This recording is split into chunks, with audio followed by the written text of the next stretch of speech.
On Monday, August 11th, Trump declared a state of emergency in Washington, D.C. to combat the apparent crime rise, claiming that, quote, our capital city has been overtaken by violent gangs and bloodthirsty criminals, roving mobs of wild youth, drugged out maniacs, and worst of all, homeless people, end quote. But when looking at the statistics, according to Meg Anderson, the criminal justice reporter at PR, not only has crime fallen since the aftermath of COVID lockdown, but by the Justice Department's records, violent crime in DC hit a 30-year low as of 2024, including a homicide decrease by over 10%, a 30% decrease in robberies, and a 40% decrease in carjackings. And yet, about 800 National Guard troops were released into the city, racking up over 600 arrests and counting. So why would Trump do this? Shockingly, one of the reasons is racism. I know, didn't see it coming. The White House is no stranger to weaponizing the National Guard against Black people, the last time being to suppress the protests in 2020 following the murder of George Floyd.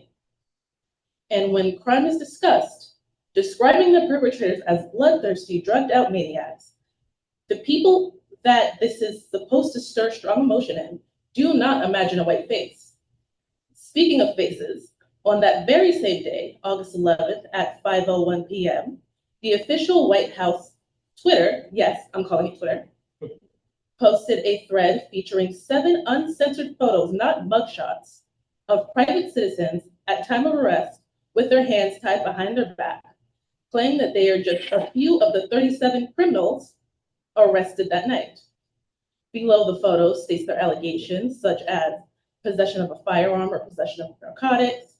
Out of these 7 photos, 6 of the subjects are Black, with 5 involving a firearm offense and 1 involving assault.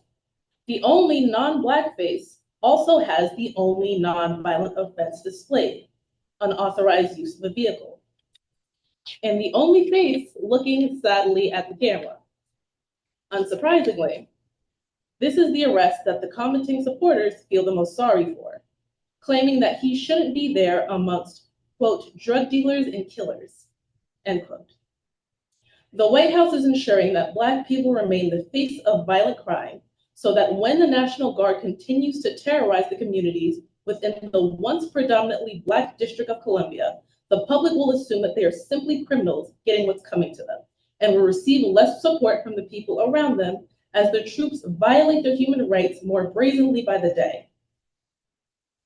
Another reason is boundary testing. Trump is currently trying to see how much he can get away with before facing consequences, which he hasn't faced yet or ever. DC is the easiest area he can stick a national militia on because it does not have statehood. And therefore, the National Guard answers directly to the president with no governors to get in the way. He also reveals his hit list of other cities he intends to take control over, the following being Chicago, LA, Baltimore, Oakland, and of course, New York City. All places with a high concentration of Black people per capita. So that brings us to our next question. Is New York next? And the answer is yes, of course it is done.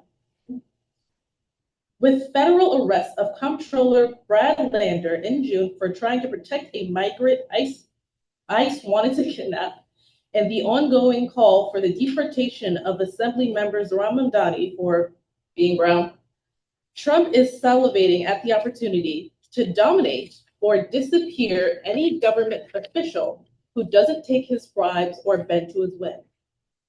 And because we know the US ruling class will not protect anyone that does not serve their own interests, we only have each other to rely on. We need to prepare for the violent marching towards our doorstep and prepare our neighbors too. While even the most liberal of the left have properly utilized the action of recording brutality, we need to become knowledgeable on how to defend ourselves against armed oppressors and how to de-arrest others, instead of only being shocked bystanders behind the camera. This is not just a test for this administration to see what they can get away with, but a test for us and what we're willing to take. Thank you.